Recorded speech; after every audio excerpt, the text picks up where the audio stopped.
Welcome to our webinar today. Thank you so much for being here.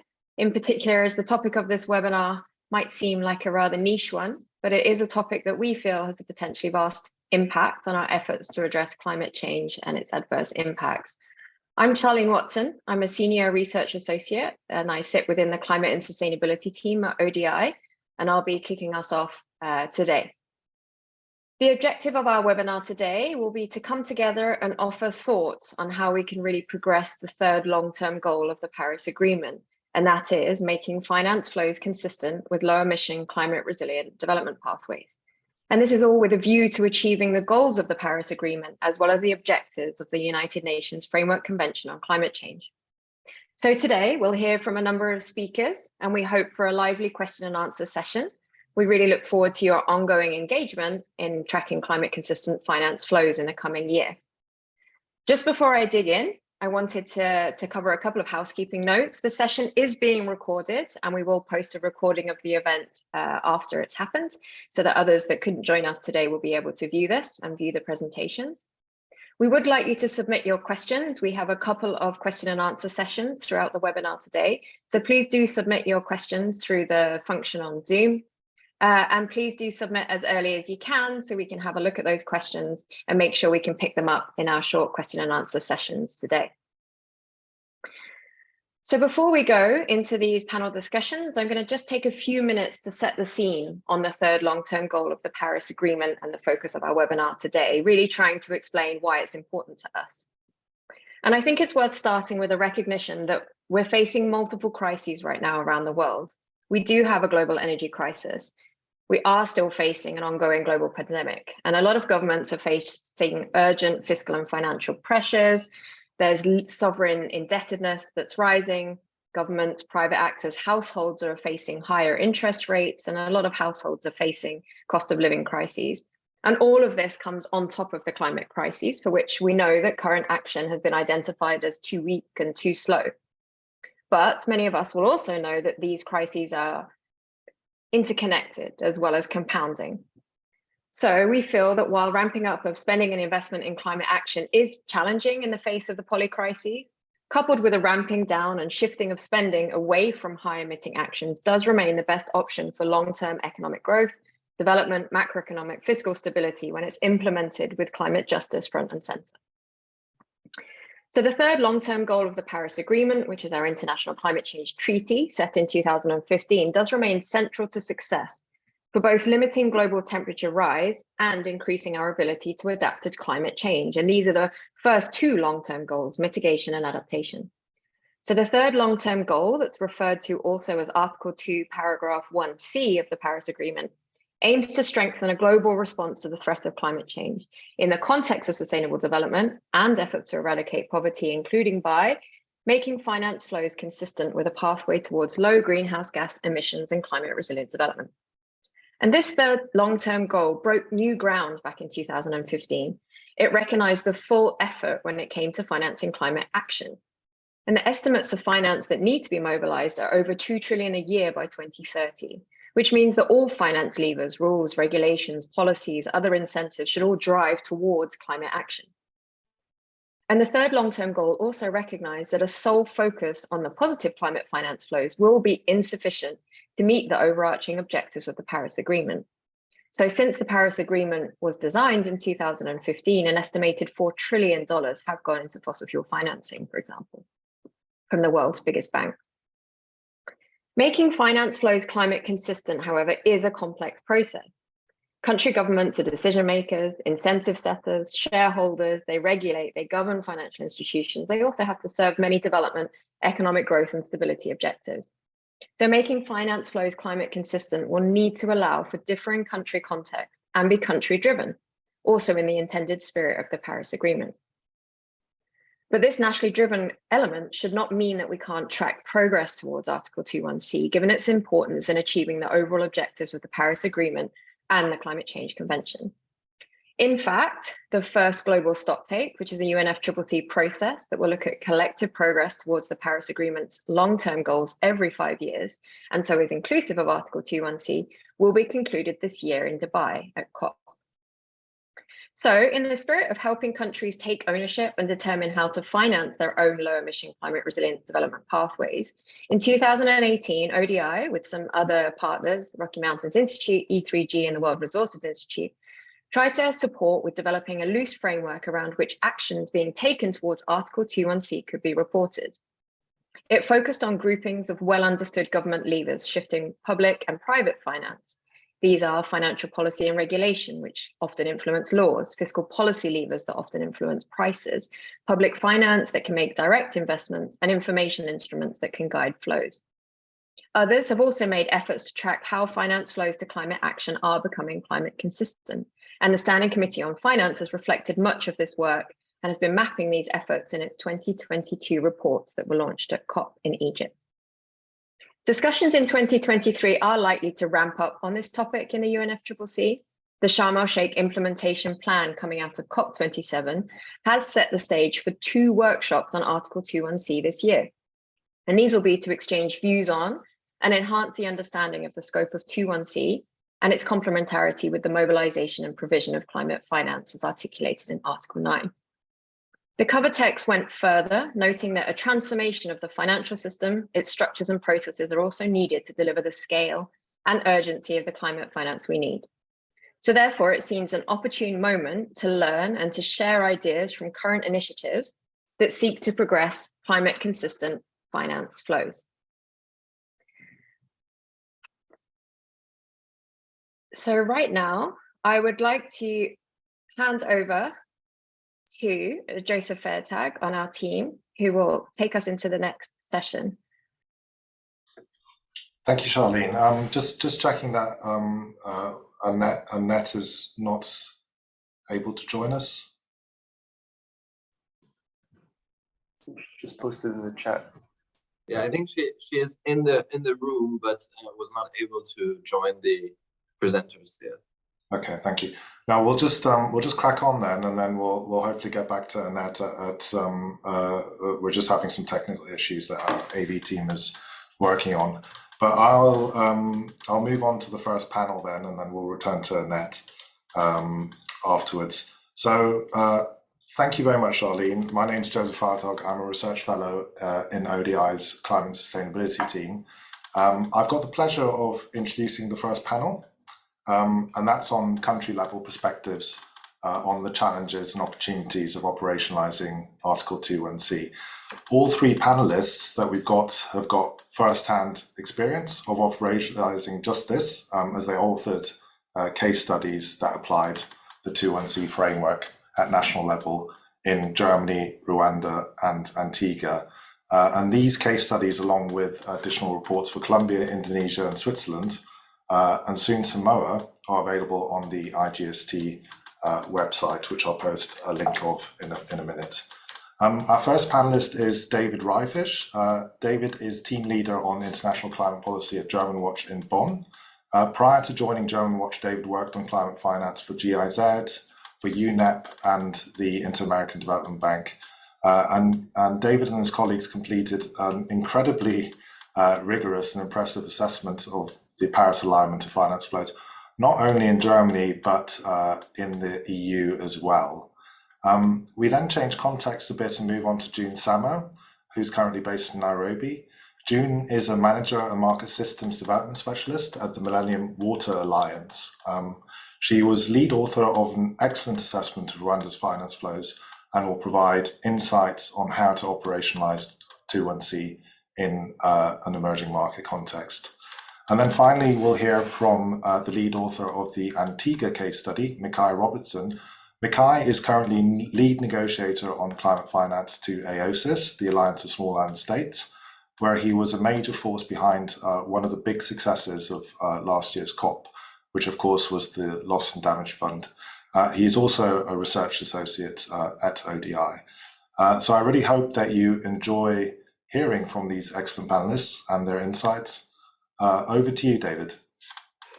Thank you very much, Joseph, for having me, and please bear with me. I've caught a bit of a cold, but I think I'll manage to run through the Germany case. So I wanted want to give you some political background and then what are our key findings and also obstacles to assessing the delivery of Article 2.1c in the German context. And so Germany has decided that it wants to become like a leading location for sustainable finance. And there are some positive general things, some positive momentum. For example, the current government was the first one to have a separate chapter on sustainable finance in its coalition treaty.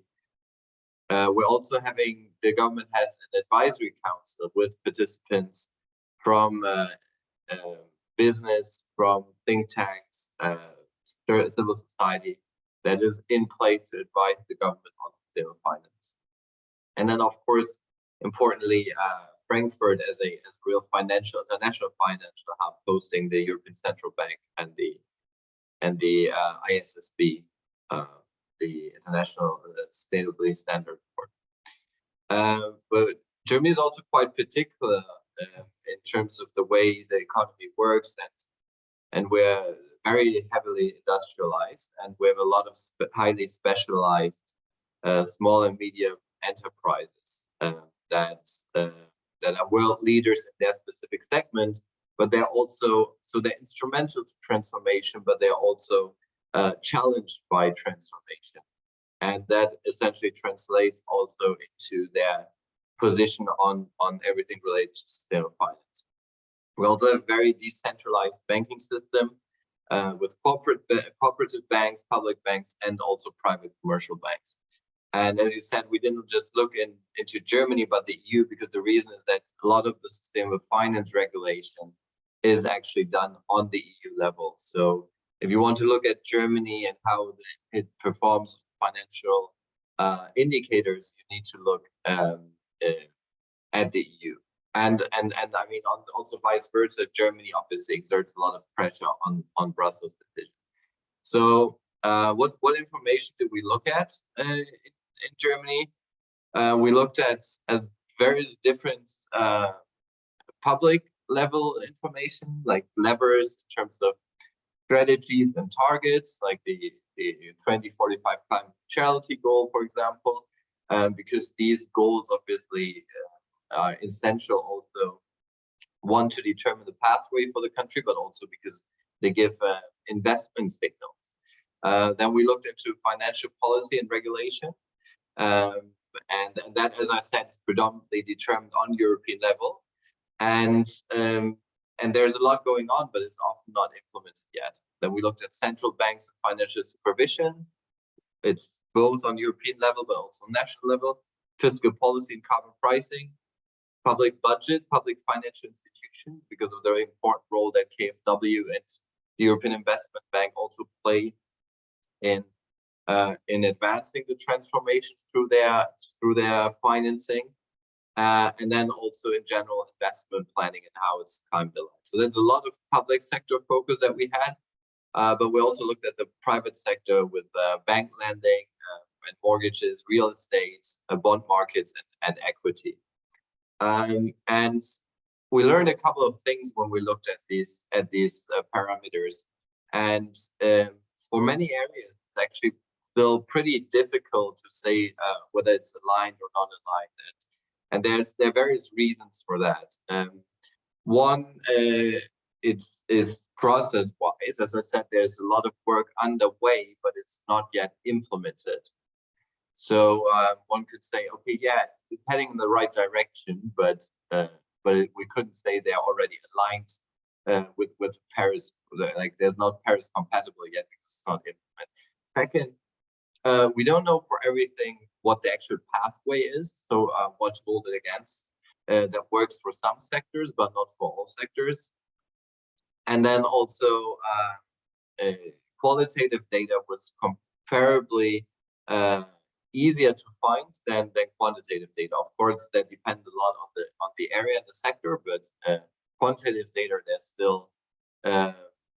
still lots of room for improvement. Private sector investments in general were more opaque and not really readily available in various areas, and there's definitely a gap to to generate that knowledge and information. And I think the whole disclosure, hopefully the whole disclosure regulation will help there. And then mitigation versus adaptation, very clearly that there's still a gap in the adaptation, and that might be due to the fact that for the longest time Germany was very mitigation focused, and that changed just recently since we felt the climate change impacts as well. Then going specifically into what we found is that fiscal incentives remain very unaligned still. Very high fossil fuel subsidies that also did not help last year's the implication of the Russian war on Ukraine. Even though there is a G7 commitment to end fiscal fossil fuel subsidies, there's still no systematic assessment of in how far our public budget is climate compatible.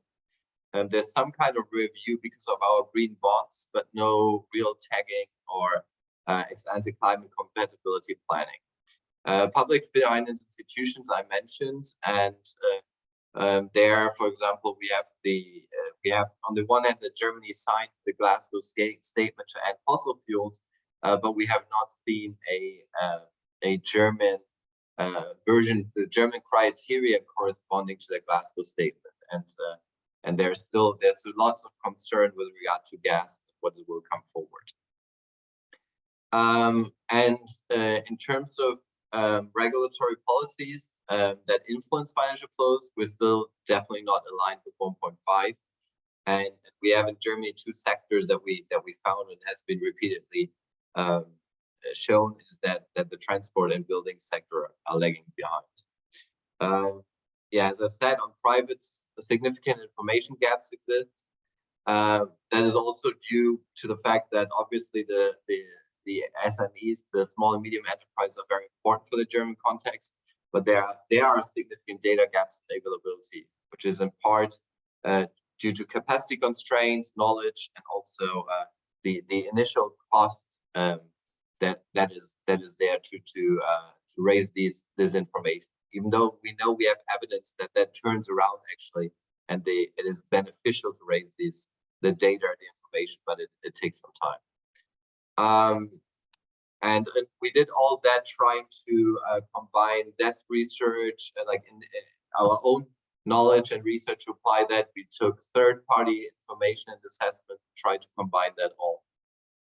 To complete, if we look at HAT, Germany will definitely, the small medium enterprise will play a key, it will be crucial to Germany's alignment, Germany's position also on sustainable finance in processes on the European level, because of these worries of overburdening the companies, and that's very specific to Germany. If Germany really wants to be a leader in sustainable finance, there's a lot of ground still to be more ambitious and to support that kind of ambitious regulation also on the European level. One last thing, access to finance is becoming actually a challenge. We're hearing that in Germany. So on the one hand, that means that banks are starting to apply, for example, the taxonomy, starting to really look into what is green. But if we want to transform the industry, the economy, it's important that the transformation relevant companies and the transformation relevant investments will also be financed. And so that speaks that we'll have the need for still like a transformational or amber taxonomy. I think I'll close here, but for Germany, it really comes down to making the regulation work and adjust and amend where necessary to make it Paris-like. Thank you. Great, thank you, David. We were going to move on to the next panelist, but I think we've now got the opportunity to introduce Dr. Annette Windmeister and add to that German perspective. So just to briefly introduce Annette, she is Head of Division for Climate Finance at the Federal Ministry of Economic Cooperation and Development in Germany, the BMZ, and she will now give her views on progress on developing Article 2(c) and what needs to happen to facilitate its implementation. Over to you, Annette. Thanks very much to everybody. Can you hear me okay now? Okay, great. Sorry for the technical snitch at the beginning, and sorry for coming in late. But it seems like it's actually quite a good seek to from David's input into what I'd like to contribute to this session. And thanks very much for inviting me. I think it's hugely relevant and hugely timely. Gives us time to prepare for COP28. And I mean, David really gave the insights of the study of the German financial system. And I think that's hugely relevant because it shows how much has been accomplished and how much has been done on a strategic and policy level.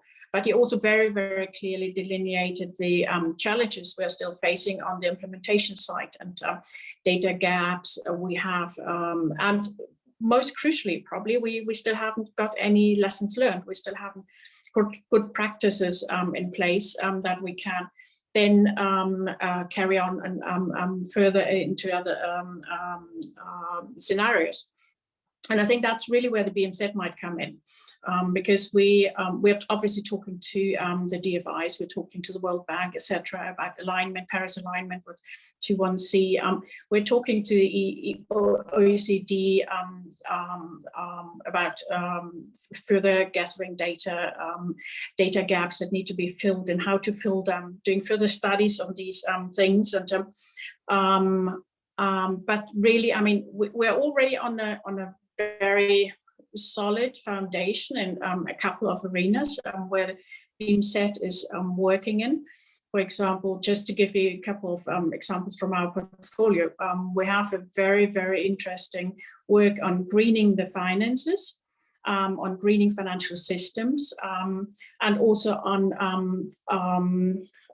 national politic level, on national private policy level, for example, from Vietnam, where we try to give TA to actually change fiscal policies, or from Brazil, where we're working with the central bank to actually change the taxonomy. And I think those are very, very encouraging examples, but they also show to what extent this actually needs to move further in order to reach a sort of positive tipping point where we actually have some crucial structural systematic change that is convincing to other investors, to other colleagues out there in the partner countries. And so what we're trying to do is to actually create some examples like through strategic climate partnerships to JETPs, so just energy transition partnerships, to make some really big demonstrative examples that are convincing for others out there.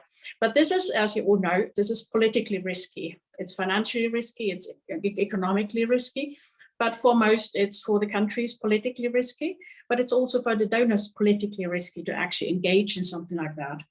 And so we're also not just in this sort of bilateral, multilateral cooperation, we need progress, but we also need it on the global field. We need it in the COPs. And there, I feel that rejecting the agenda item, sort of a dedicated agenda item in COP27 was really unfortunate. It sort of threw us back, and it's a setback. We are trying to now sort of garner again through the Sharm el-Sheikh dialogue on 21C and further develop a common understanding. But this seems to be difficult, and I do get the concerns of partner countries when partner countries fear that we might shy away from our obligations. And I mean, for my ministry, for Germany, I can say that we don't shy away from obligations. We're very much aware of what needs to be done financially, that we need to raise the commitments and obligations financially, and we're preparing for that. So we're there. We also know that we need to talk to other donors. We need to talk to not only traditional donors, to others as well, to make everybody realize there's a commitment out there, and we need to honor the commitment. But at the same time, everybody of us we all know that the finances that are required are much, much higher than what you can gain just from public finances, public climate finance. So we actually need to move on with 21C. We need to start implementing 21C much more strenuously, much more strategically than what we've done so far. And providing examples for that, providing good framework for that, that's what we're trying to do here at the BMZ. Thanks very much. Thank you very much, Annette. Very interesting perspectives. We will now move on to June. Over to you, June. All right, and thank you very much for having me.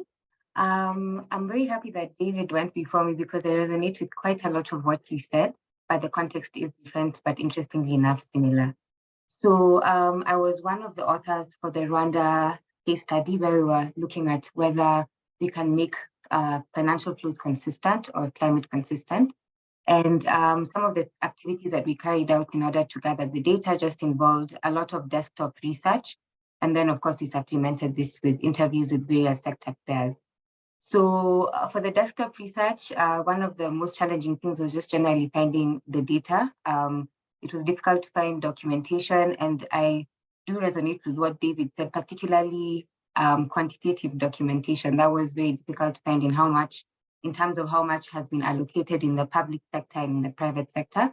So of course, we then proceeded to go and conduct a couple of key informant interviews with various government entities, various private sector institutions, and in some instances, it was good. It was easy to get the information. In some, it was a bit challenging. There's a lot of bureaucracy. But at the end of the day, we got some robust data. So just to give you a bit of context for Rwanda, Rwanda is a very progressive African country. And I think that's probably why it was chosen for this case study. So before COVID, it witnessed quite a lot of growth, 7% of GDP annually for the 2 decades preceding COVID, and it was doing really well. Of course, it got hit by COVID. And in comparison to its peers in terms of climate change, it was quite progressive. So it released a very ambitious nationally determined contribution. It was the first sub-Saharan African country to do so in 2021, which of course set it apart from its peers.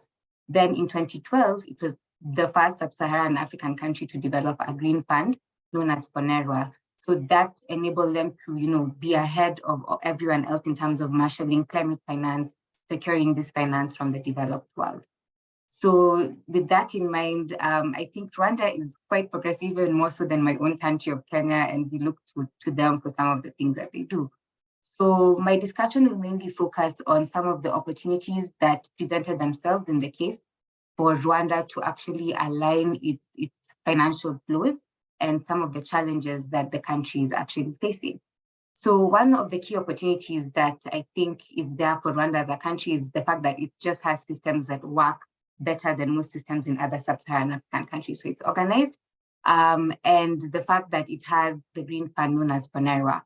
So what Panellists does is that it leverages climate finance, it draws climate finance from the developed entities. And it also draws domestic finance so that this can be directed towards climate activities. And this is very important, especially for other sub-Saharan African countries that don't have this fund, because this fund could be the place where people anchor efforts to align some of these financial flows. So them having that presents an opportunity to move faster in terms of aligning some of these financial flows. Then another opportunity that we witnessed is the fact that Rwanda is very progressive in terms of its policy. So it has a guiding and cornerstone policy that enables it to make the alignment of financial flows easier. So just to give you a bit of context, in 2011, they developed the Rwanda Green Growth and Climate Resilience Strategy. That's very early. Kenya's came about in 2016 after a lot of push and pull. So the fact that it had done that enabled climate change to be mainstreamed across a number of sectors. Maybe there wasn't too much implementation, but there was a lot of awareness creation about the need to direct financing, what some of these climate activities look like because of that particular strategy. Then in 2019, they developed the National Environment and Climate Change Policy, which was a bit more prescriptive on what exactly needs to be done. So in this policy, they talked about how budgeting in each and every sector needs to actually have climate tagging and direct financing to climate-related activities so that they could monitor how public spending on climate finance was going. So that, I think, is very progressive. And I feel like in developing countries that don't have these kind of policies, this could be a very good way of jumpstarting the alignment of financial flows. So that for me was a good opportunity. Then it also is receiving substantive support from various entities. So if you remember in Glasgow in COP 2026, it was selected as a pilot country for understanding how to improve and develop new approaches for accessing climate finance. So the fact that it's a hub for this kind of activity makes it very easy for them to actually develop mechanisms to align their public flows and their private flows in a climate-friendly manner. Then also the fact that it is also being supported by an entity called the NDC Partnership and the World Bank, so that it can implement its NDC. So the fact that it has significant support from donors and it has been earmarked or recognized as a progressive country makes it easier for Rwanda. This may not be the case in all developing countries, but I know that for the first two, developing the policy and having good governance frameworks would definitely enable us to start doing that. Then another very interesting opportunity was the policy and regulatory framework. So again, in this point, I do resonate with David. It's interesting that Rwanda has policy frameworks that are working, but they haven't entirely been implemented. And so then when the case study was being developed, quite a number of the policy frameworks were highlighted in orange, which means that progress is not moving in the right direction. But the thing is that they're there, so I think it's just initiating the development. So to exemplify a few, we have the National Housing Policy, for instance, which talks about developing energy efficient building standards. And then we also have the National Energy Policy, which advocates for increasing the share of renewable energies in the energy mix. And of course, then once this policy is in place, it then determines how finance moves towards more renewable energies. Then we also have the National Strategy for Transformation, which runs until 2024, which talks about reducing biomass usage from cooking. So of course, then finance also moves in alignment with that policy. Then also the country has very progressive fiscal policies, I must say. So the two very interesting ones were the National Energy Policy and also a strategic paper on electric mobility. So I was just bouncing off ideas with friends about the situation in Kenya and the fact that getting an electric vehicle in this country is extremely expensive. And so that, of course, discourages people from purchasing it. But in Rwanda, there are fiscal incentives where, they reduce electrical vehicle tariffs during off-peak times. They have exemptions on import and excise duties. Then they're trying to phase out internal combustion engines. Of course, we have to understand that there's a lot to be done in terms of the infrastructure for electric vehicles, but the fact that they're allowing people to think around these fiscal incentives is very, very encouraging. Then for the National Energy Policy, they also have various tax incentives like VAT and import duty exemptions for selected solar standalone systems. So that was quite a good opportunity. And I think other developing nations and even developed nations should look towards these particular fiscal policies as levers to align finance. Then the last opportunity that was very evident is the fact that they're really trying to grow their private sector. So I'll talk about this as a challenge. The private sector is very underdeveloped, and of course, then you can't marshal the flows required from the private sector for climate resilience. But what they've done is that they have 5 institutions which are working to grow this. So you have the Rwanda Development Board, which was established in 2008, particularly just to attract foreign direct investment and to attract private sector investment.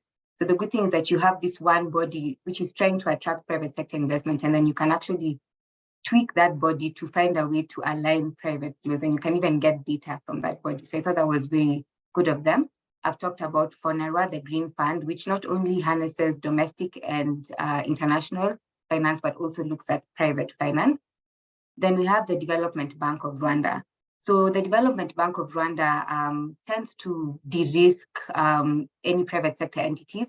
And a specific example is that they're providing commercial financing for private sector entities working in renewables, which then makes it easy for private sector finance to align to renewables in the energy sector. Then finally, we have the Rwanda Finance Limited. So Rwanda is extremely ambitious, and I appreciate this. So they're trying to form the Kigali International Finance Center, which will be a financial hub. There are not very many of those in sub-Saharan Africa. So Kigali will be the preferred financial center for holding companies, fund management companies, private foundations, international banks, all looking to operate in sub-Saharan Africa. And the fact that they have this hub can really determine how, they can guide how these private entities utilize their finance. And it's a very good initiative on their part. So for some of the challenges, one of the biggest challenges for me was the dichotomy of aligning the flows and pursuing poverty alleviation and development. There's that consistent tug of war. So some of the poverty alleviating measures in Rwanda and in other sub-Saharan African countries are not they have climate inconsistent flows. So just to give an example, in Rwanda, they have this one cow per poor person initiative, which was really good because it moved some of the Rwandan citizens out of poverty. But the problem is that it led to quite a lot of emission. And actually the agricultural sector in Rwanda has the highest emissions, contributes the highest to the emissions. That's 55% of the emissions in the country, largely because of the methane produced by the cows. But then now you ask yourself, we need to move people out of poverty, but we also need this, alignment of financial flows. So how do we find a balance? And I think it's just in finding workable alternatives, and that's what we need to think about. So that was definitely a challenge. Then another one, which I think David also mentioned, is the use of fossil fuel subsidies. So the government actually uses $40 million annually, at least as at 2022, to provide fossil fuel subsidies for the energy and the transportation sector. The same case is happening in Kenya, and actually in Kenya, they just removed them. And so I can tell you all that we are suffering in this country because we really relied on those subsidies. So you can imagine that how the cost of living is going up. And so then I think Dr. Charlene mentioned it. So we need to find a way to balance that dichotomy, particularly for almost sub-Saharan African countries face this. And then some of the development measures are climate inconsistent. So this is particularly in the agricultural sector and in the energy sector. When we were doing our research, we found out that Rwanda is very endowed with peat and methane. And so the government is trying to, direct public finance to develop these sources of energy so that they can move people from biomass energy. This is a good thing, but also a bad thing, because at the end of the day, the emission, it's not climate consistent finance. So offering alternatives would be a very, very good way of ensuring that the flows are consistent with a climate resilient pathway. And I like to give an example of what happened with South Africa, though I know that there are teething problems. So South Africa, of course, 80% of its energy and electricity comes from coal. And in COP26, they actually offered about $8.5 billion to start helping them transit away. So 2.1, I feel, is also aligned with Article 9, especially for developing countries. Like the developed world does have to help or offer alternatives for the developing countries to actually move away from these non-climate friendly methods of energy generation, because we are still pursuing economic growth. We do still want to develop, but then we need to have these alternatives so that our finances are aligned. Then the financial sector is quite underdeveloped. There are shallow capital markets. The domestic bond and equity markets are not active or big enough. And this is a problem because there's not enough private financing coming from this financial sector. So let me give an example. We have 93.3% of private sector institutions being small and medium enterprises, and not very strong small and medium enterprises. So you can't even harness finance from these small and medium enterprises. You can't even measure it. You can't even track it. So that's a problem. And then another issue is just lack of information. So there are no disclosure requirements for ESG, for banks, for pension funds, for financial institutions. So then, of course, you don't know what's happening. You don't know what's happening with their flows. You can't track their flows. Very challenging. And then Rwanda doesn't have a green taxonomy. And I think quite a number of developing countries do not have a green taxonomy because it's expensive to develop. South Africa is one of the first sub-Saharan African countries that got their green taxonomy. So we're wondering, should we have a harmonized one for sub-Saharan Africa? These are things to consider, and these are challenges that kind of prevent the alignment of financial flows. So I think those are the things that we recognized from the case and some of the opportunities and challenges. But yeah, thanks for that. Thank you, June. Really interesting, and I mean some similarities, but also some differences to the Germany case study. So that's really good to hear. Mikhail, over to you. Thanks, Joe. Can you hear me clearly? Yeah, okay, great. And good day to everyone. So I've been tasked with providing some perspectives from a small island developing state viewpoint. And primarily I'll look at the challenges first and then opportunities as it relates to 21C. But it's both using the lessons from, as Joe mentioned, the case study that I worked on with Charlene as well from Antigua and Barbuda's perspective. But there've been a lot of anecdotes and positions from SIDS that have, at least in my time as coordinating SIDS on finance, that we've developed over the last 2 years. So I think more broadly, a lot of discussion we've had from the SIDS perspective, there's been a clear acknowledgement that, you know, the Article 9 financing focuses on climate financing, right? It's a means to end, it's to get us to respond to climate change. So, you know, there's hopefully a time-bound nature because at the end, we should solve climate change, right? However, the ends that we're looking at going towards is this sort of low emission, climate resilient global economy. So we do have to figure out how exactly we use these resources as best as possible to get us there. So using the Article 9 resources as a catalyst to make all of our countries more resilient, as well as low emission development that is consistent, and all our financial flows to be consistent with that pathway. So one clear thing that we can understand as well more broadly, that achieving the financial goals is more beneficial. It's very beneficial to SIDS. It's more than that. It's a necessity for achieving as well our nationally determined contributions. And the reason why is because we've been discussing a lot of it, right? Is that the public sector cannot transition the country to this type of economy in line with our NDCs by itself. So we do need the private sector on board to push us forward. And one thing I would highlight before I go into the challenges is that, and we can hear it in, you know, a lot of the case studies, is that we don't necessarily give equal consideration to both sides of the development pathway. So, i.e., climate resilient development as well as low emission development. And I think that's going to be one of the themes that I discuss further on. So just going quickly onto the challenges, because I know we're kind of strapped for time. One thing was mentioned, I think Annette mentioned it, there's no institutional home, right, for 21C in comparison to the other goals of the Paris Agreement. And when we saw that ripple out in the geopolitics of COP27, noting obviously the establishment of the dialogue, but I think we do need to have more of a clear understanding of that institutional home for Article 21C. The next thing is that as a part of the reporting framework, the transparency framework of the Paris Agreement, 21C is nowhere a part of that, right? That's a huge gap in the broader sort of transparency architecture of the Paris Agreement. So we have an entire goal and there's no way for us to report on that. And that's something that we hope that can be course corrected going forward as countries, because this will obviously help not only SIDS, but everyone in general. There's also, as I highlighted, the skewed focus towards low emission development as opposed to climate resilient pathways. And this is not only in the literature, but in the methodologies and even in the negotiations and the negotiation positions that we see from different countries. And as you can imagine, from a SIDS perspective, we really do want to see how do we get our financial flows in line with a climate resilient pathway.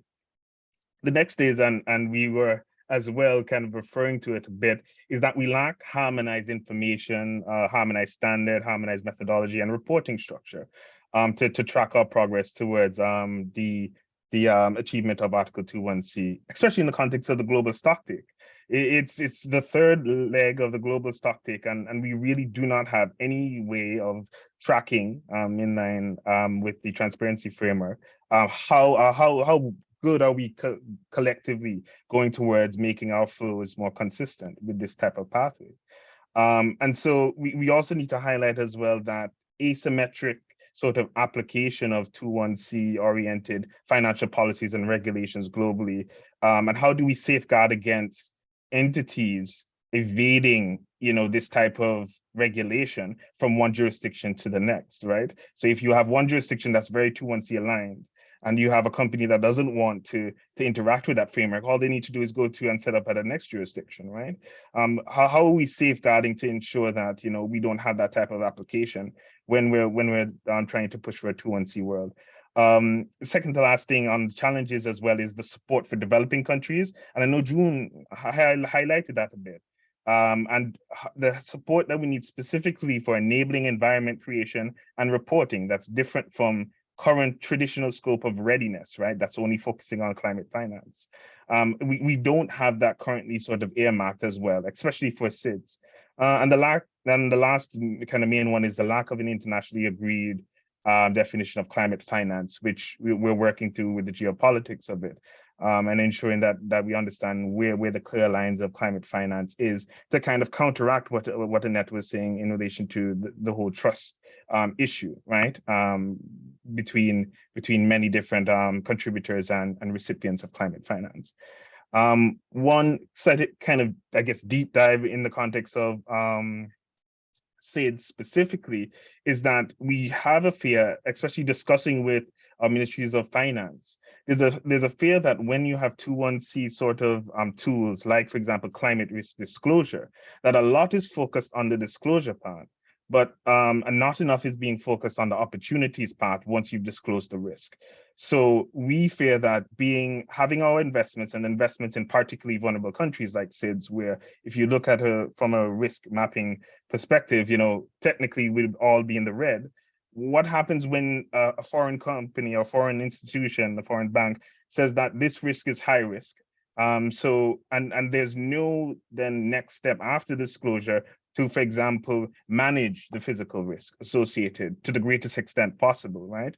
In order for us not to have just a huge amount of stranded assets within our particularly vulnerable regions. So we don't want 21C to then become, instead of a shield protecting the world, becoming the sword, right?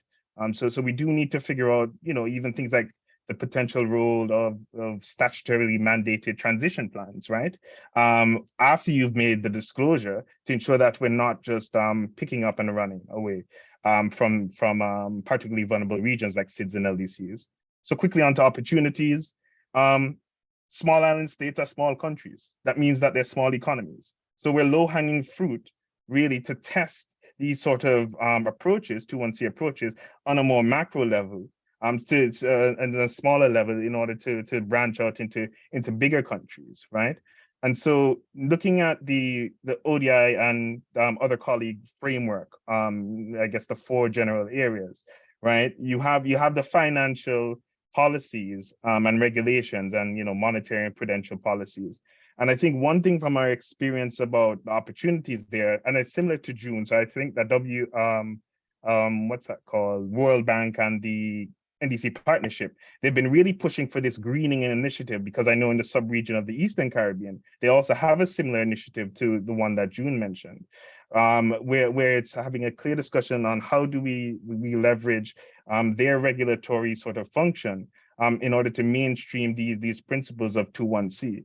And in our context, at least in Antigua and Barbuda, where we have a currency union of over 8 states, it's quite easier for us to sort of agree to changes, small tweaks in the Banking Act, right? In order to make sure that there's the requisite disclosures, etc., transition plans through these policies and regulations. So that's the financial policies and regulations bit.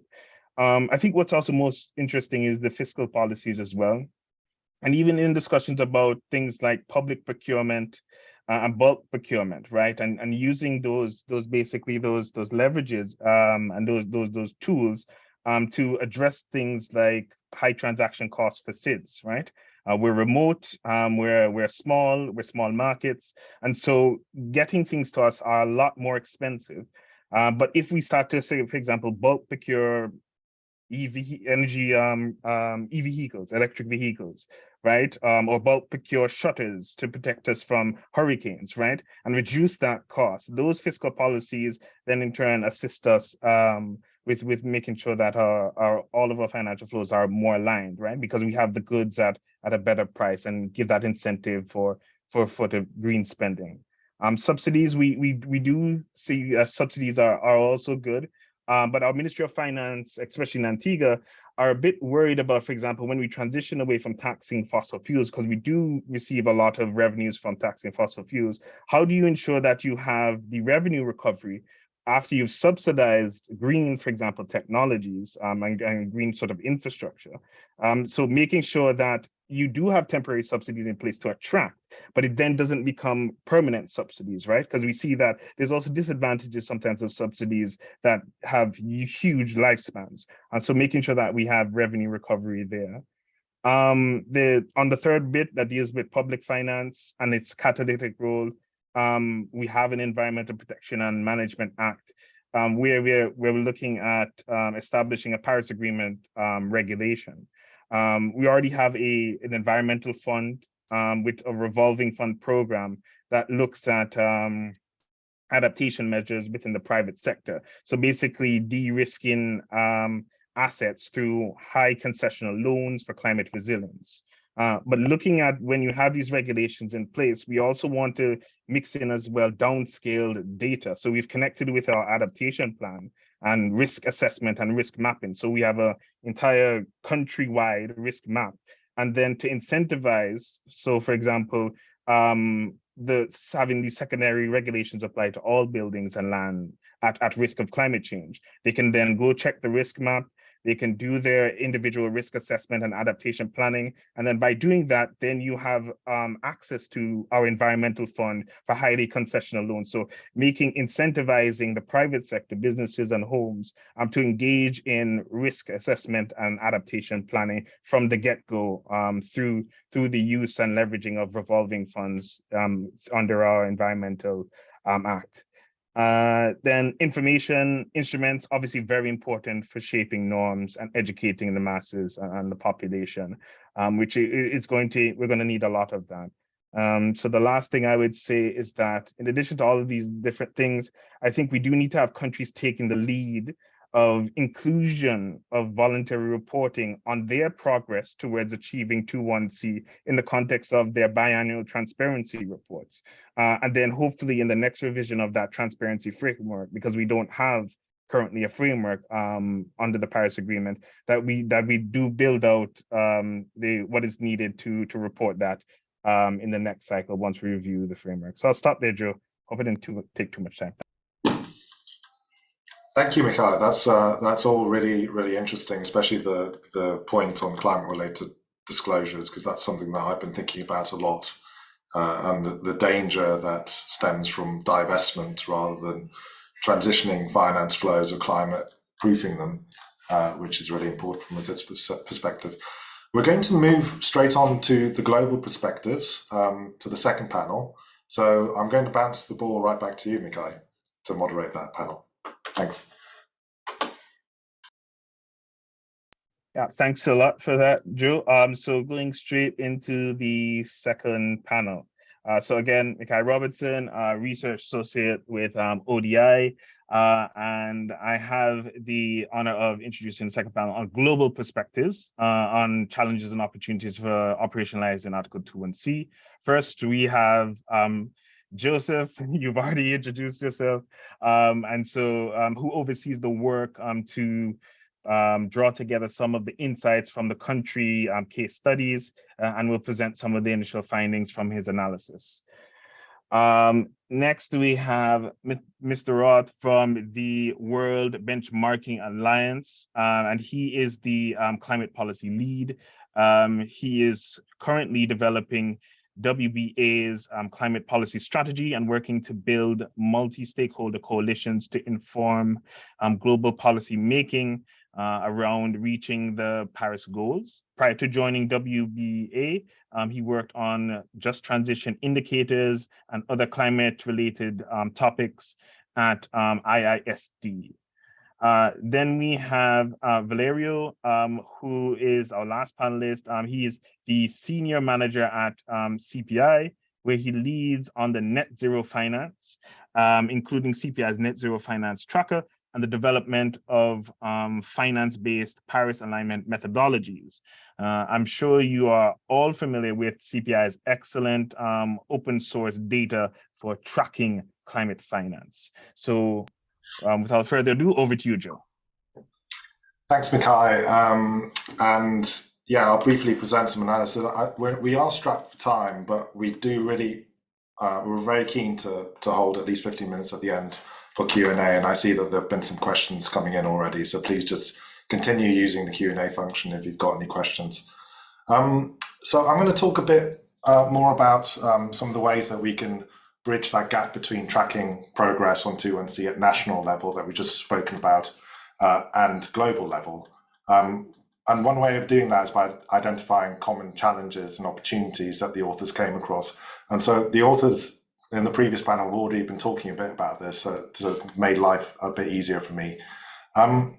Learning from those experiences also helps ensure that whatever shared understanding we develop on 2.1c is also practical and useful for countries themselves to implement. And there's a very strong justice element in this that I'll come back to later.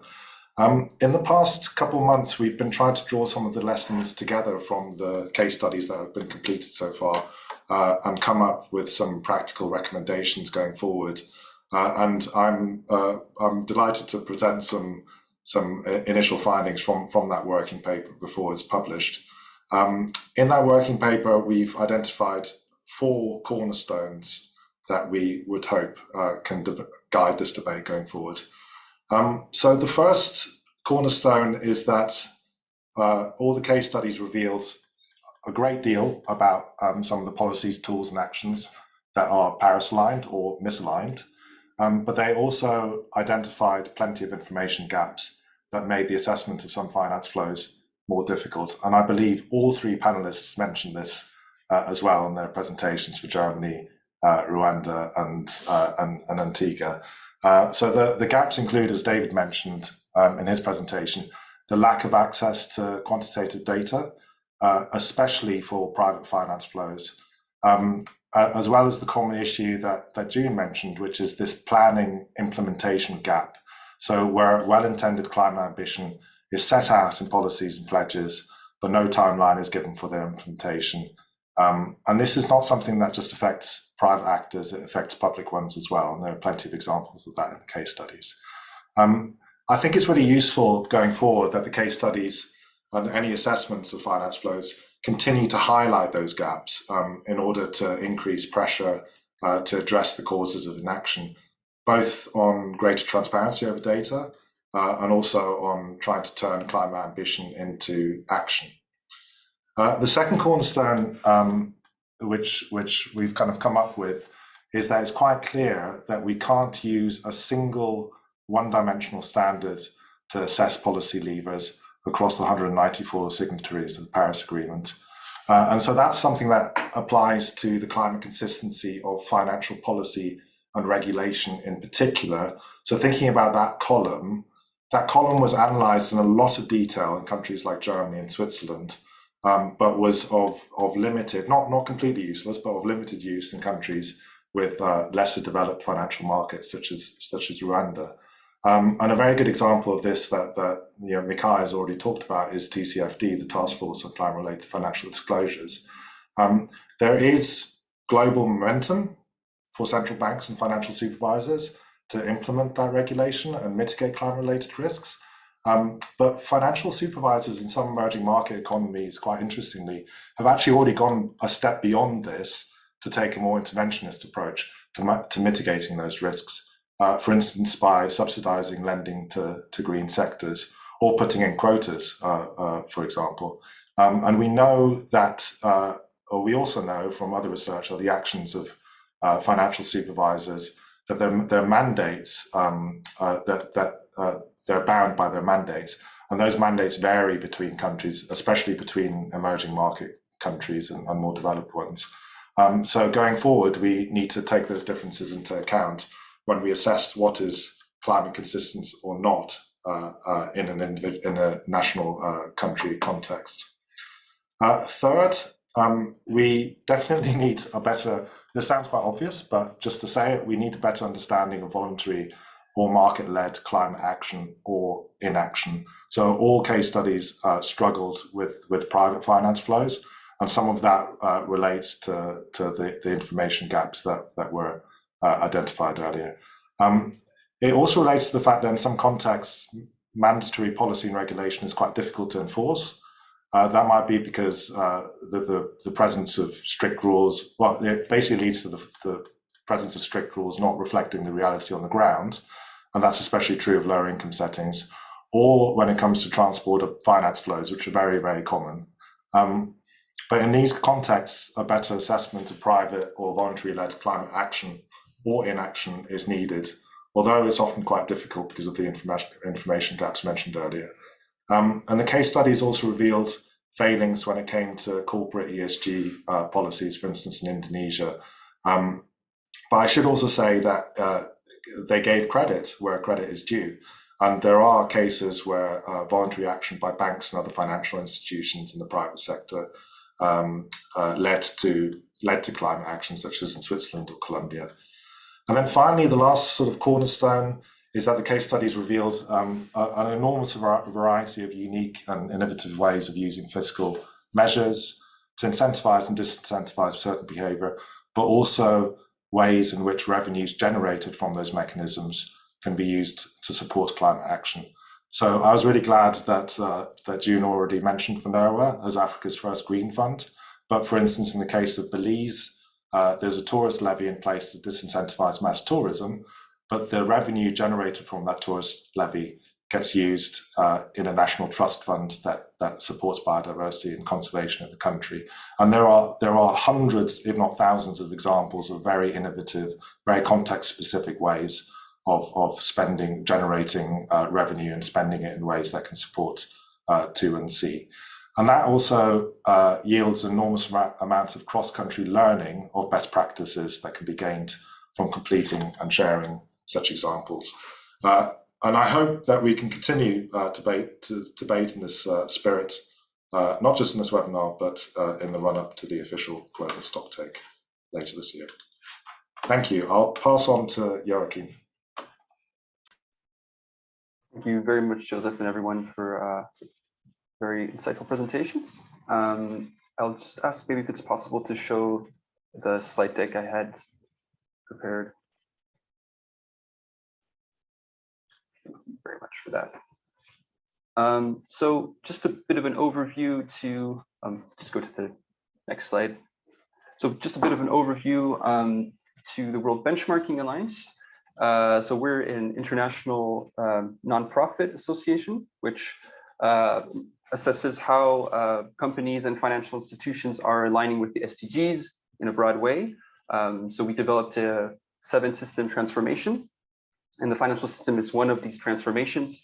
And we look essentially at how companies and financial institutions align with the SDGs, and all the data. So the way we do this is that we collect publicly available data from the companies and financial institutions.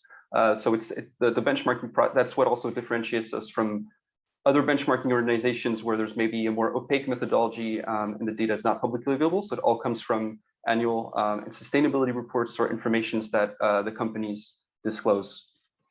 Go to the next slide. So for the financial system benchmark, the purpose here, so the benchmark was released at COP27, and the purpose was really to have an overarching tool and transparency on the type of climate finance and other data that 400 of the world's most influential financial institutions were reporting.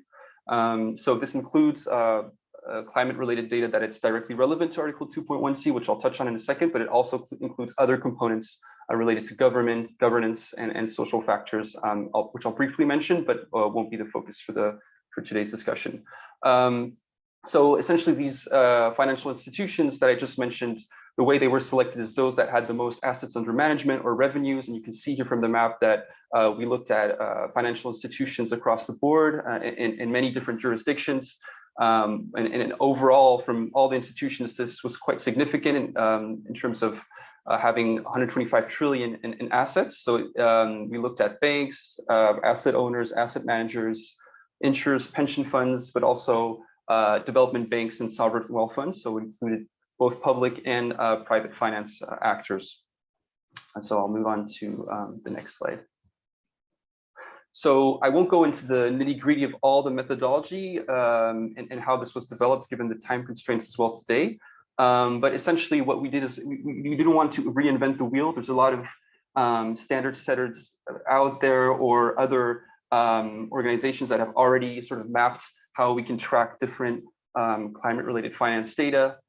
So we wanted to use what's already existing to build our own methodology. So we use, for example, more the financial materiality disclosures from the TCFD, but also information from Share Action and CPI and others to help in defining our indicators and our assessment approach.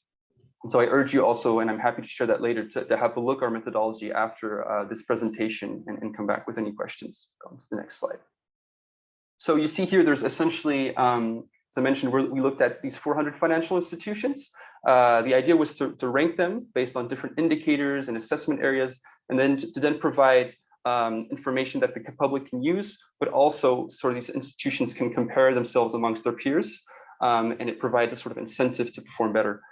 So there is a governance assessment area, which is the highest weighting one. So that is a bit more cross-cutting, but it includes factors like what is the impact management and strategy of the financial institution, what type of accountability and remuneration is there in place, and how is it linked to climate as well, and climate incentives in terms of remuneration, its wider engagement policy.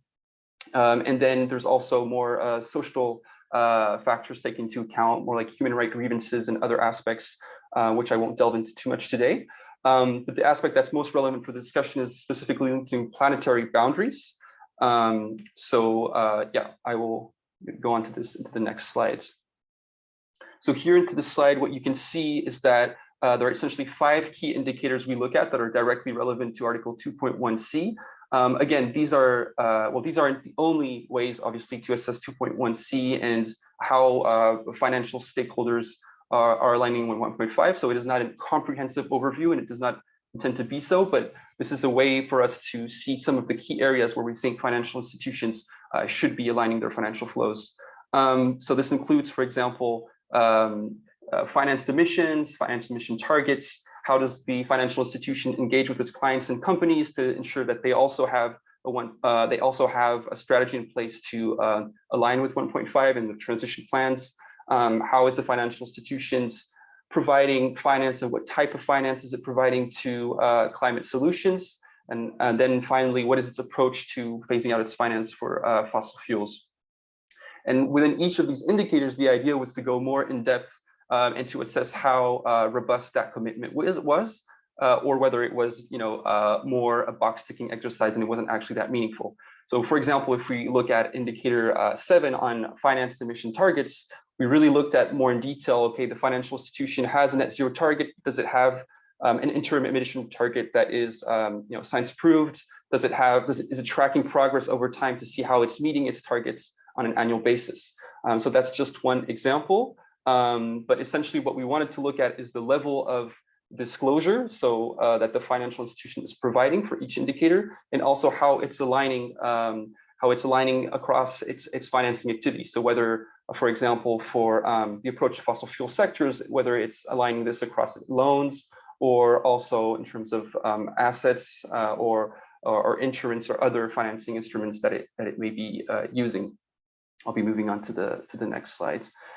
So just to mention also that we'll be releasing in this quarter an insights report, which will contain much more detailed climate-related information. And this assessment was conducted in May. We also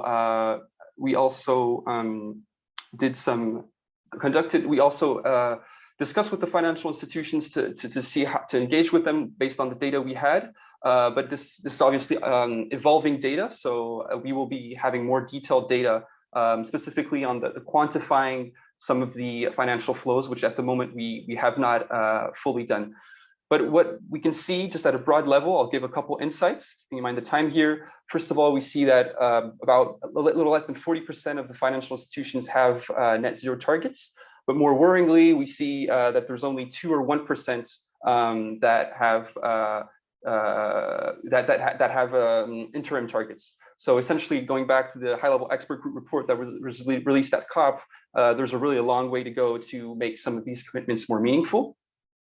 And then just to mention that in terms of the transparency and the disclosures that came about in the discussions for panelists earlier, we only see 4% of financial institutions disclosing the amount and share they provide to climate solutions, and more importantly, specifying what those solutions are, because there's a big risk that without specifying it, we're actually accounting in climate finance for funding for gas or CCS or other solutions that are not green finance aligned. So what do we mean by green finance, I think, is a really important point when we were digging into this data. And then we see that actually there's only 1% of the financial institutions that disclose the share of finance they provide to high emitting and fossil fuel sectors. So I'm going to go to the next slide, and we're at time, so I'm going to try to speed things up a little bit. Just one important thing we thought was interesting is that when we look at climate financial flows, I think it's important to not just think about the aggregate going to clean energy, to fossil fuels, but also think about how this links with the governance incentives in place. So we also saw statistically significant correlations in terms of financial institutions that had board level sustainability oversight performing better on some of these climate indicators compared to their peers. Yeah, and then maybe just the last insight here, probably relating a bit more to Article 9 than Article 2.1c, but just to mention, we also saw a significant lack of transparency and disclosure on the amount of finance going to low-income countries, where only 2% of financial institutions were disclosing this. So again, if we think of the finance for clean energy that is stagnating or that hasn't increased sufficiently in a number of emerging economies, despite rising in 2022, that's also, I think, a really important point on how to increase more transparency and disclosure on that. Next slide, and I'll just wrap up here because I think we're a bit short on time here. So yeah, just to mention again that these are preliminary insights. They're focusing more here on the transparency and the high-level findings, but we'll have more climate-related disaggregated data per type of financial institution, per development financial institution later in this quarter. So I think be happy to exchange more at that point. And I think what we were trying to show here, that is what has been touched on by other panelists, is the lack of a common global reporting framework on how do you look at different finance-related data, whether it's financed emissions, the scope of the emissions you're looking at. So there's been some efforts done on this with the Net Zero Data Public Utility, or I've heard about the ISSB and other ways of harmonizing this. But I think it's really important to take into account a whole sector perspective with a double materiality view, not just in terms of financial materiality. So how do we do that, and how do we make that message come across also in the GST, I think is a really important point. And also the last point I already mentioned, but on what do we mean by climate finance, and ensuring we're not accounting for financial flows that are not 1.5 compatible. I will stop here, and I will hand over to Valerio, given we're quite short on time here. Thanks, Joachim.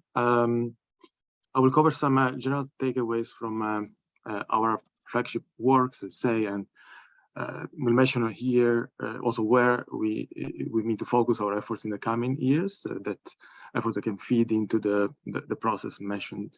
I'm mainly going to focus on the data and accountability challenges that we plan to face.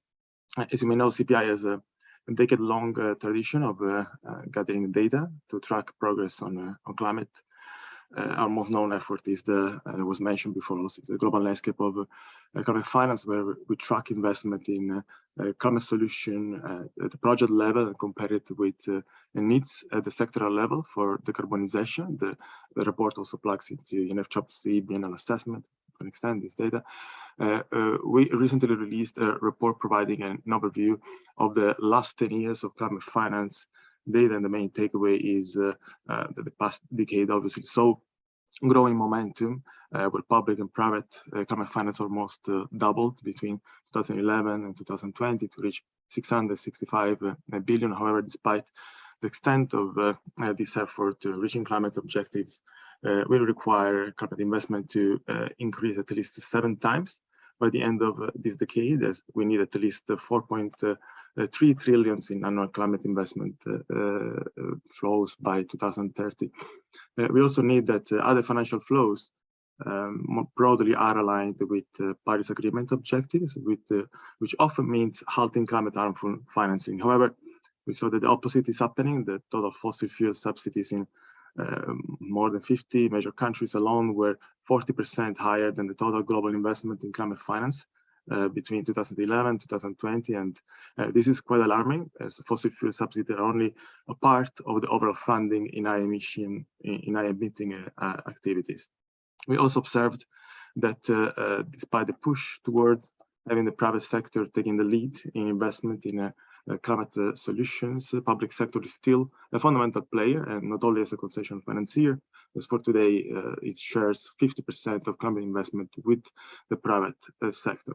So despite the slow response on the ground by the private sector, we know that there has been an incredible momentum over commitments from private institutions, particularly in OECD countries and even more in Western Europe. In 2019, when the Net Zero Asset Owner Alliance was launched as a coalition, it represented less than 4 trillion of assets, and now G-Funds represents over 130 trillion, which is a massive increase in participation. So why this disconnect between commitments and the results on the ground? And one reason is the trade-off within coalitions between participation and ambition, which have so far favored the former at the expenses of the latter. For example, CPI's work we did on private sector commitment tracking revealed that while the number of mitigation targets is growing, key details, including credible transition plans and ambitions, are lacking. In addition, we also saw that fossil fuel exclusions and investment policies are primarily coal-related, and the comprehensive shift away from fossil fuel investment is still largely missing. Therefore, there is a need, of course, to increase the ambition, credibility, and accountability of commitments, as well as setting up a robust system in place to track progress and its impact in the real economy. And CPI is trying to operate on 3 levels to support this. The first one is on benchmarks. CPI has been working on a set of principles for sustainable finance integrity, which are a framework against which to measure sustainable finance progress across the full financial sector. They're the foundation for more coordinated action across the financial system by providing a set of guardrails, let's say, to deliver results and foster integrity. And the second example of work we are doing also on the tracking and standardization of commitments and the responses, which is transparent, comparable, and comprehensive. Some of the data already exists, but it's scattered across many different sources, and the initiative is also difficult to make sense of a variety type of actions, and like investment targets, divestment policies, and so on. And CPI, in this sense, has been working on a way to address this demand with a work which is the Net Zero Finance Tracker, which works as a sort of a meta data set that sorts out and pulls all existing information from coalitions, third-party research entities, and consultancies, and uses it to standardize and assess the level of different response actions, with the goal of making it available in a single place. Information is categorized in 3 groups of action, which are proxies of increasing level of relevance and materiality. So we first look into commitments set at strategic level, which we call targets, but also actions that are rolled out to implement these commitments, which we call integration. And then finally, we look into how they ultimately translate into changes in the real economy and the physical world, which is what we call flows. In short, the platform allows to see in a single snapshot how organizations are following on their commitments and their impact in the real economy, which is what eventually all matters. In June 2011, we published a beta version of this, focusing on the UK for the time being, and this year we're working on a global version of the dashboard, focusing initially on G-Funds institutions, which will allow for cross-country comparison, and hopefully will help policymakers and regulators understand where action is needed and which jurisdictions are leading response. The third and final one is the real economy, so where we are getting engaged. More focus most of the focus of discussions on real economies on portfolio emissions, which we also plan to embed in the net zero finance tracker, but this only tells a part of the stories. They describe emissions from physical assets that already exist and will continue to exist and emit even after their sale and divestment. This was also mentioned before. An important indicator that is cited as highly material by financial actors themselves is the level of investment in new climate solutions and high emission activities as a complementary metrics that can more accurately measure the impact on the real economy, as such investment directly modifies emissions independently of who is going to purchase or sell these assets later on. At CPI, we are already independently tracking direct investment in clean solutions. I mentioned the numbers before from the global landscape of climate finance, and I've also successfully tracked fossil fuel financing 2 years ago. The next step will be to define an approach that links this investment, which is tracked on the ground in the physical world, with the rest of the financial system, using ownership as a tool to execute this. So the metrics will be particularly important in assessing the progress in the implementation of transition plans, which often rely on investment in climate solutions as a tool to mitigate emission. So that's all I have for an overview. Sorry for not supporting this with slides. That perhaps would have helped to stick some of the numbers, but thanks again for the opportunity, and happy to provide more details also separately to those interested in learning more. No, thank you very much, and thank you to both all panelists for their contribution. So I know we have 5 minutes left, which is kind of fortunate, and we have 2 questions. So what I'll try and task is to divide and conquer 1 minute each for a panelist answering certain questions. So if Joachim, would focus on the first question on, I wonder if there are any countries that are looking for Article 2.1c in the context of trade, financial flows, or export credits, and what tracking systems exist, as well as Valerio, if you could give your perspectives as well. So are there any sort of tracking systems for trade finance flows specifically each, as well as if I can have, I'll try and do a quick stab at democratizing the greening, but it'll be really good to hear perspectives from June and then David, especially in your case studies about the stakeholder engagement, such as governments and civil society engaged in those studies, and do you think there are benefits in them engaging in those studies as well? So so we'll have Mr. Roth first, then Valerio, I'll take a quick stab, and then June and David in that order. So off to the races. Sorry, I'm not sure I can see the question. Is it in the Q&A or? Yeah, it's in the Q&A, and I'll quickly read it again. So I wonder if there are any countries that are looking at 2.1c in the context of trade finance flows or export credits, and what tracking systems exist. So over to you.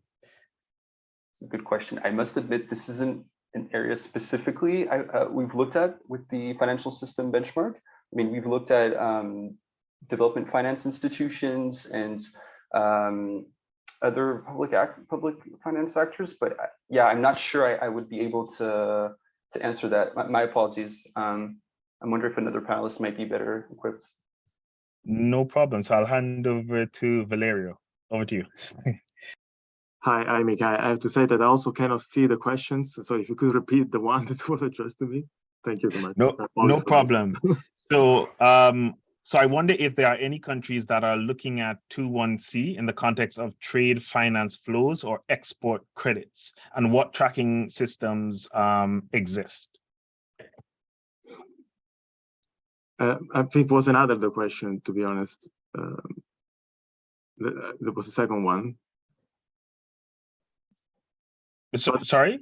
I think it was another one, the question, but I can attempt to answer to this.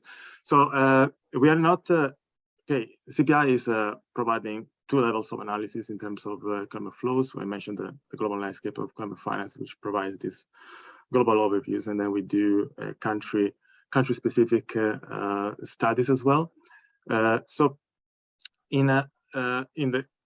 usually the approach we follow slightly differ when we move from the global overview, where we rely mostly on third-party data, for example, BNF as a source, IG Global, as well as reporting from NDBs. Then when we move at individual country level, where we often also look into budget analysis more specifically.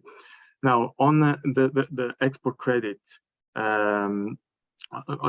role, so we have been looking. We normally break down analysis of our investment flows, not only by the destination, so in terms of technologies that are being deployed downstream, but also by the sources of financing. And export credit agencies have been like some of the categories that we've been identifying and track independently when identifying key takeaways regarding the performance of different investors in investor categories in deploying financing downstream.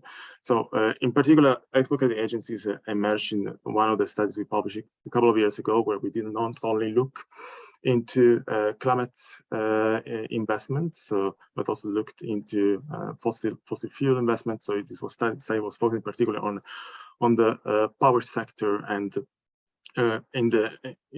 we did, in the context of that study, we did a more in-depth analysis of the role of different financial actor groups, and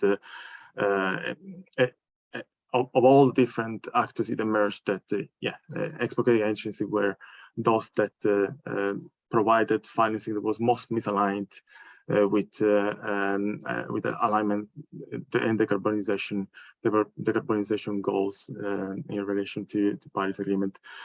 So yeah, we do provide this perspective, and again, like our source of data tends to be relying on physical assets, so it's not necessarily dependent on submission of data at the country level. We use common data sets, which also helps the standardization and comparability of data with one another. I hope I understood the question well and this answered correctly. No, most definitely. Yeah, and I appreciate that. I could appreciate it's a bit of a tough question. So what I'll do is quickly go on to democratizing the greeting. And I think, this is really about getting the stakeholders who are there, who are most affected by any of this greening process involved in the overall sort of alignments to 21C, and so effective stakeholder engagement. So in line with environmental justice, access to justice, that type of discussion, participation. So June, I'll hand it over to you to quickly kind of maybe discuss in the context of your case study about your thoughts on effective stakeholder engagement. Then lastly to David, and I'll hand it over. Okay, so you go ahead, June. All right, so thank you very much, Mikhail. So in terms of stakeholder engagement, I've just been trying to think about the experiences we had when we were, getting the key informant interviewers for the case study. And I think one of the things that you need to do for effective stakeholder engagement, especially in the developing world, is first of all, you need to bring everyone together to explain the concepts to them, as opposed to approaching them individually. Because one thing that I realized, and I was even reading an article today, there's just simply lack of understanding on things like climate, the flows, the term flows, the term financial alignment, and also trying to understand that this is a systemic change. So while they understand the activities like climate change mitigating activities and adaptation activities, they don't understand the systems that they're putting in place to align those financial flows. So in terms of stakeholder engagement, I think an approach that would have been useful for us and anyone else attempting to do this is to map out the stakeholders at first and then bring them all together, explain the concepts to them, and then proceed to have the individual interviews so that you can get richer information. That for me was something quite large.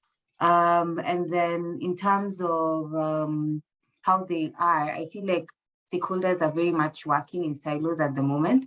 I know this is repeated quite often, but even when we were doing interviews, this person who was talking about monetary policy was only focused on that, understandably so, but could not understand how perhaps it linked with fiscal policy or other measures that they were taking. And so then that's why that initial approach would be very helpful. Yeah, and just really sensitizing them and clarifying to them what 2.1C means, because I feel like we are climate change experts in the room, most people here, and the terminologies are very easy, but like you're trying to align climate flows. So you're working with people in the energy sector, you're working with people in the finance sector. You've got to make it as simple as possible, and that should not be taken for granted, so that people understand that these are systemic measures and not just simple activities. Yeah, so that's how I would approach the stakeholder engagement. Yeah, I think I can weigh nicely on what June just said. I think I would say the financial literacy is still on many levels lacking. I mean, that can be even among decision makers, but it's especially if we then break it down to really citizen participation. I see that there's financial literacy lacking, and I said in the beginning that the German banking sector is also quite decentralized, which I think is good and has helped us. But there's a lack of understanding even within those local banks of like the possibilities and necessities to transition their portfolio and what they can offer in terms of other support, loans, etc., mortgages that go more towards the green transition. So I think there's a lot of work still to be done on expanding the financial literacy, green financial literacy especially. In terms of more on a higher level, as I said, we have the Sustainable Finance Advisory Council, where there's representation from different ones, but it's obviously also in a way politicized, and it still depends on how these recommendations that come from the advisory council are actually implemented and at what level. Thank you. Great, thank you. I'll jump in there and just say a big thank you. Thank you to Mikhail for moderating that second panel. Thank you to all our wonderful panelists and to everyone who attended the event. I've just got two closing reflections before we finish. The first is that, given, as Charlene outlined in the introduction, that discussions around Article 2(1)(c) are likely to ramp up this year.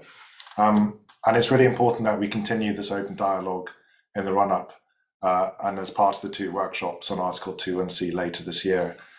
We need to keep in touch, we need to keep talking, and we need to keep sharing best practice and lessons learned, as we did in this webinar. And secondly, the panelists also highlighted a really important element that needs to be kept on the agenda for these discussions, which is that of climate justice. So we need to recognise that ownership that the countries have over operationalising Article 2(1)(c). We need to support countries to identify their own pathway, and we need to figure out, we need to let them figure out how to get there. But at the same time as respecting that, we also need to seek international learning and meaningful progress towards reaching the goals of the Paris Agreement. Until then, thank you again for joining this discussion, and goodbye. Thank you. Everyone.